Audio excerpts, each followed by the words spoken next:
Sir background music వస్తుంది కదా, అది ఎలా అనిపించింది ఆ సీన్?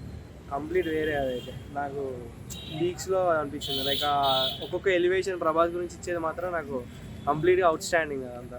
అంటే ప్రీ రిలీజ్ ఈవెంట్ కానీ ప్రమోషన్స్ చేయట్లేదు కదా, అది ఎలా అనిపిస్తుంది మీరు ఫ్యాన్గా?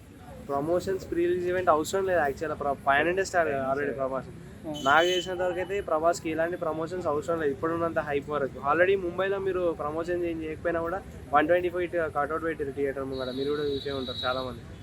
దానికి సలార్ క్లాస్ కాబోతుంది కదా, ఎలా అనిపిస్తుంది? అది నేను కూడా చెప్పాను, ఎందుకంటే షారుఖ్ ఖాన్ పాన్ ఇండియా స్టారే, ప్రభాస్ పాన్ ఇండియా స్టార్.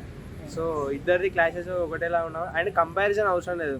ఎందుకంటే అది రాజీరాణి కదా director, Raj Kumar Hirani director. So director మీద డిపెండ్ అయి ఉంటుంది అంతా. ఇక్కడ ప్రశాంత్ నీల్ ఆయన రాజ్ కుమార్ ఇరానీ, అది complete comedy come emotional scenes ఉంటాయి, ఇంకా complete action come emotional scenes ఉంటాయి. సో చెప్పలేము మనకి ఏది ఎట్లుంటుంది అనేది.